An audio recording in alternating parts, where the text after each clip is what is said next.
Hi guys. So it's 10 o'clock at night. I just finished cooking for the fam, but I had to pray. I wanted to pray and make sure I wanted to speak about um my last miscarriage before I had my beautiful son, because I wanted to make sure I wanted to speak on it. And I'm gonna tell you right now, it is tragic. It is the truth. It's very important. It might help someone else.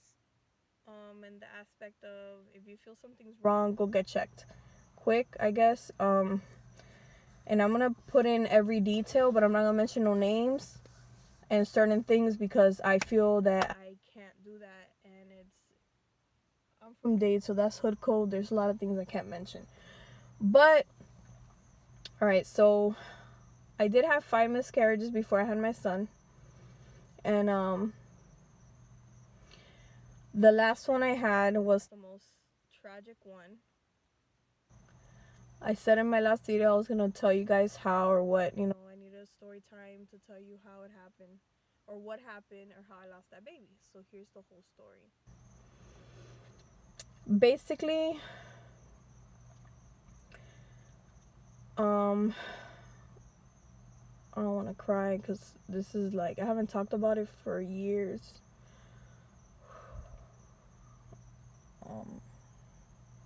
I don't want to open that box, but I need to say it. Maybe saying it out loud would help because it's been years, y'all. It's been like 13 years that it happened, but it stays with you. It really does. It really does. Okay, so here it goes.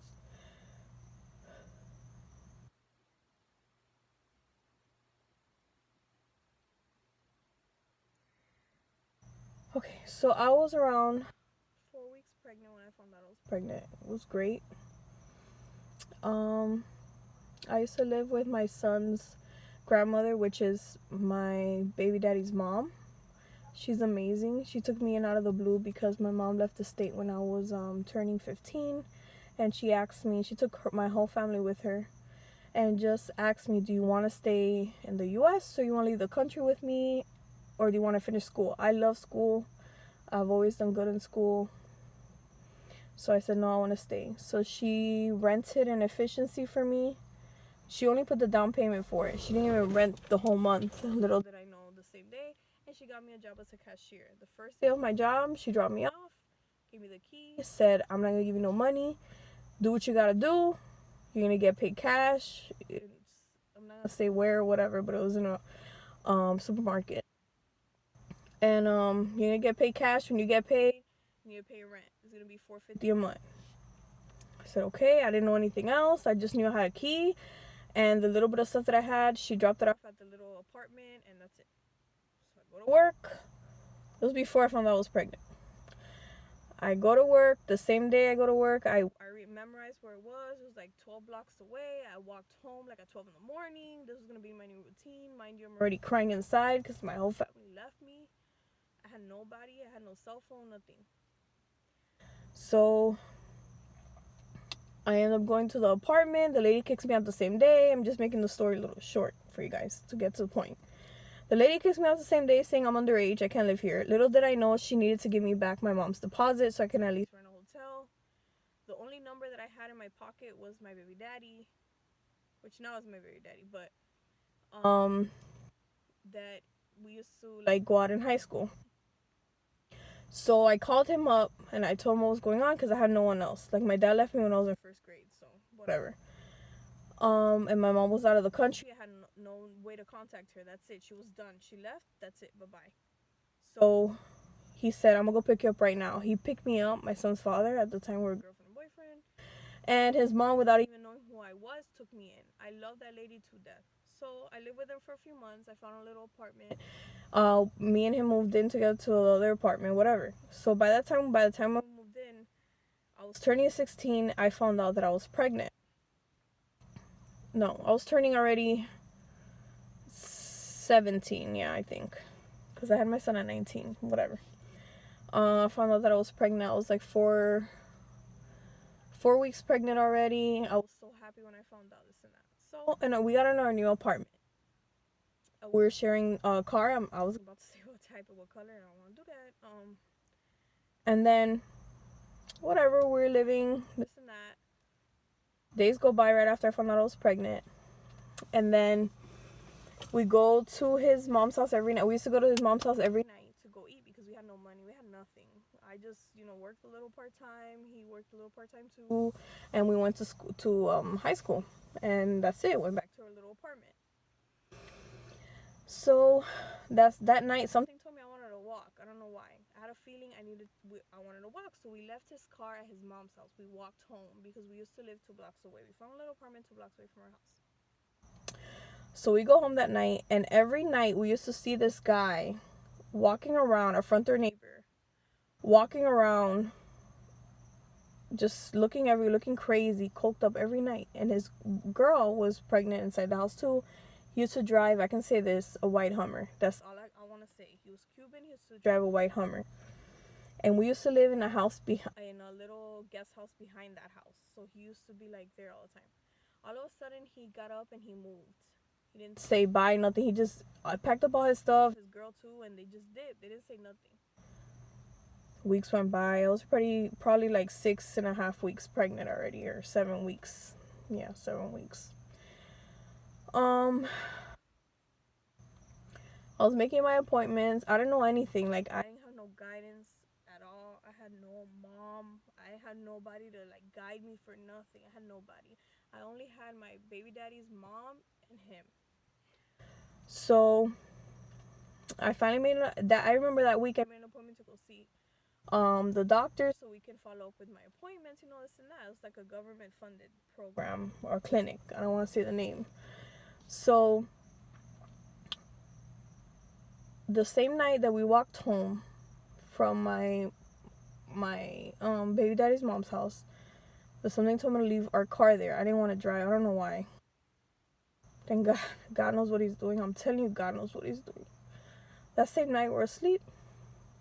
We wake up, 2 guns in our heads, just straight up bomb, steel, just steel. All I remember is just the cold steel pressed on my head, my forehead, and his.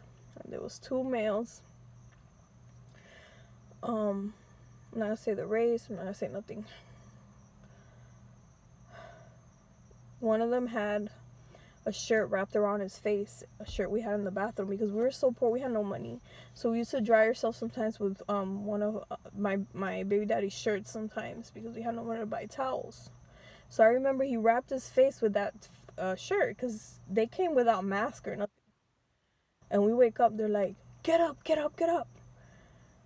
And they're like, get the fuck up. You killed my brother, you killed my brother.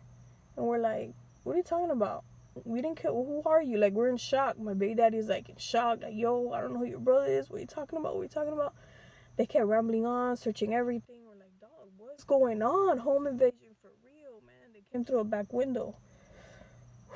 And then they were like, man, you drive the white Hummer. You killed my brother. So it clicked. And I'm not in the hood. It's cold. You can't rat nobody out, yo. Like, for real. We knew the guy's name. If that's the guy with the white Hummer, we knew who he was. All I could tell the guy was like, please, man, I'm pregnant. Don't do this, man. We don't even have a car. Thank God that night we left the car at his mom's house. Our car, I'm going to say the color, was purple. It wasn't even close to white or a Hummer, period. So I was like, yo, the guy that killed your brother, dog, like, they used to live around the block. We didn't even say where he was. That was the front door. Like, literally, the people that lived in the front house. We were in the guest house in the back.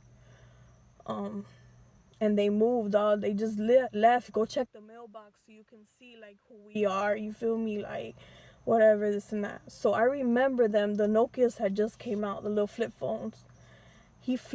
One of the guys flipped the phone up and just called Boss Man and goes, yo, they're saying that they don't know that it wasn't them, dog. I believe them, it wasn't them.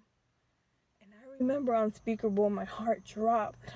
The boss man goes, well, they already saw y'all face. Gotta shoot them up because they already saw y'all face. I don't give a fuck who it is, excuse my language. And then he just grabbed me, put me in the tub to face the wall on my knees, put my son's father, well, now my baby daddy, but at the time, you know what I'm saying, in the closet on his knees. And he was like, all right, y'all counted 20 backwards, man. After that, say your last goodbyes, man. We gotta do what Bossman says, man. And I just remember, boy, just praying, God, please, Lord Jesus, don't do this, please. I kept saying, please don't, man, please don't do this, dog. Don't do this, man. We have nothing to do. We won't even snitch, dog. We won't snitch. We won't say nothing, dog. I promise. I'm telling him, dog, I'm pregnant, dog. Please don't do this. One of the guys goes, just count to 20, Ma. You done, man. You done. We gotta go. And I remember praying and going 1, 2, 3. My son's father kept screaming. He was so scared. He was across the room. I couldn't get to him either. I was so scared. When I got to 7, no joke, one of the guys runs to the other guy that's by me. The guy that was behind my baby daddy runs to the guy behind me and goes, man, stop. And he looks at me in the face and goes, you lucky. I don't know what it's about you. You lucky. You lucky. Because that's my life or yours. You lucky. Because boss man don't play. So he's like, give me the keys right now of the house. I go, all right. I remember telling him this. All right, Papa. I don't know what made me say Papa. I was thinking about Big Papa. I don't freaking know. I got the key, I gave it to him, and he goes, don't move from here. You lay on this floor. You lucky. He goes, I don't know what it is, but you lucky. And then our inside door was broken. The only thing that we had was the key to the the front gate fence. Like we had like a little fence in the front, whatever. So he came, he unlocked, they ran out. And then he grabbed the key, he still locked it, he threw it in. He gave me back my key. And he just left. And I don't know what got into me, man. I screamed to my baby daddy, and I don't want to say his name, so I ain't gonna say his name. But I was screaming, I go, babe, I gotta pee so bad. I don't know, I wasn't shocked. He goes, pee, babe, pee. And I had his boxers on, I remember that. And I thought I had to pee, right? So I'm leaking, I'm peeing. Supposedly in my head I'm peeing, right? So whatever, I grabbed him and I go, we gotta go. Let's go to your mom's. I don't know what, like I just put it, like I was ghetto, like I don't know, adrenaline just hit me. And he was laying on the floor, like face down, like the guy told him to. Like, he goes, nah, man, no. I grabbed him, I made him run out that door. I don't know why or whatever, I just got the balls, man. We ran out. And then we started jumping fences. We kept telling each other, I love you, no puppy love. Jumping fences, going through alleys, because we were 2 blocks away, but we were trying to take a different route now in the street. And we turn around, we see them following us in this white van, man. And they just open the back door and just take out them pistols, just pointing at us, because they found out we were still alive. We get to his mom's house, we knock on the door. She opens in shock. We say, Mom. I could still call her Mom. We go in. We tell her what happened. Detectives came, took pictures, whatever. You know, they didn't do nothing. They never got caught. You know, I wash my hands with that. So that's one of many times I got saved by God. By the grace of God. I know it is Him. Okay, so. I was so traumatized by that I slept with the lights on for like 3 years. The only one that got me off sleeping with the lights off, I literally used to go to sleep with all the lights on. That was like my reaction. I don't know why. Because then I left my son's father. It's a different story. It's like the movie Escape from J-Lo. That's a whole different story time. But, okay, that happened. So back to my miscarriage. So remember when I said that I thought I had to pee? Okay. Now that same week I had my doctor's appointment. So I go to my doctor's appointment. The lady kept saying that the heartbeat's there. And I kept saying, Leo, I want to get an ultrasound. Time already went by. Okay, time went by. I was already 3 more months. So I was 4.5 months, close to 5 months pregnant already. Okay, the lady still did not refer me to get an ultrasound. So the same friend of mine that referred me to go to that doctor, she had just found out she's having a little girl. So I said, well, I want to know what I'm having. She's like, go to the ER. Just tell me you're having pain. So I said, okay. So I go to the ER and fake that I was having pain. I know it's wrong. I worked in the medical field for 17 years. I know it's wrong. But back then, that's what I did. So I said, I faked it. I said, oh my God, I'm having so much pain. I want to know what's going on with my baby. All I remember is the nurse saying, does it smell down there? Does it hurt? Is there any discharge? I go, no.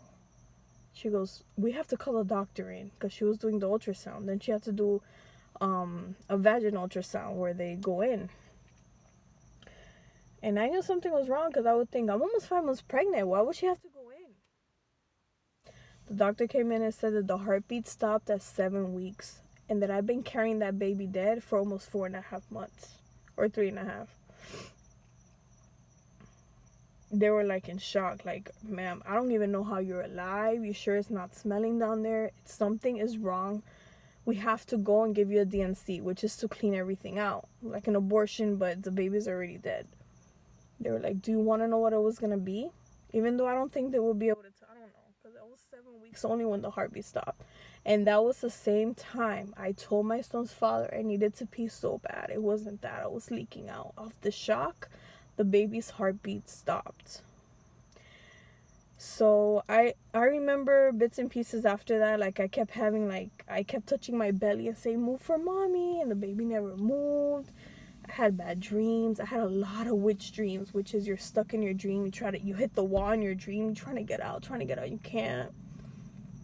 I wish I would have went to the doctor before to just, maybe I would have said, I don't know.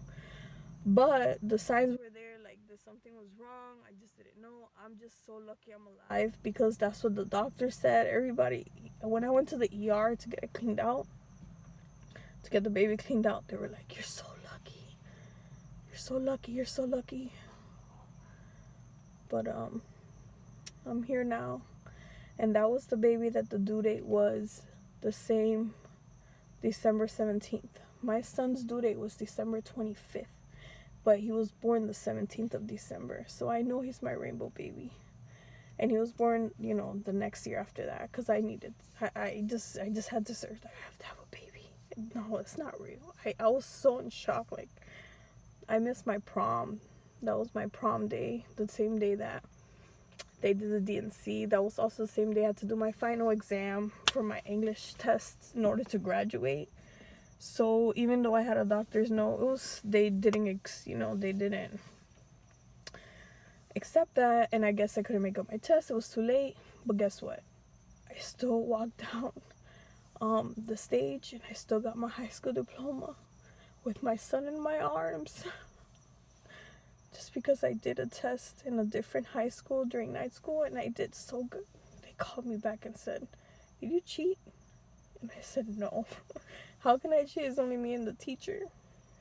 They're like, all right, we're going to do one more test on you, because we need to put you in that class to make up your English to see if you can then graduate in night school with adults. I was like, okay. Did the test. That high school principal called me and said, we never do this, but you passed with high scores, and we're having our high school graduation for the class. Of course, I was already a year older than them, missed my real high school graduation, everything off a stupid test, but I was getting a DNC. And they let me walk down that stage and get my high school diploma with my baby. So at least I have that memory. So yes, I have my high school, thank God. But that was a crazy story. It's so true, 100% true. And miscarriages are serious, y'all. Like, sometimes it was traumatic for me, and that's why I kept saying tragic, traumatic. Imagine sleeping with the lights on for 3 years straight. Imagine having all those dreams of what the baby would be or how it would look like and stuff. I'm just so grateful that my son was born after that, healthy and on the same day. So I know God brought that baby back. I don't want to cry anymore. I want to be okay. So, well, God bless y'all. I wanted to tell you guys that story. For this one, if there's any negative comments, I'm not gonna comment back. Just FYI, because this is serious. This really happened. This is real life. This is my story time of what happened with my last miscarriage. And just know that God is real and everything happens for a reason. I don't know why I went through that. That's one of 7 instances that I almost passed away, but I did it for a reason. I'm here. And I thank God every day. But I love you guys. Thank you for hearing me out. I gotta wash my face. And I gotta get some sleep to get ready for the surgery in 2 days. So thank you for hearing my story. God bless you.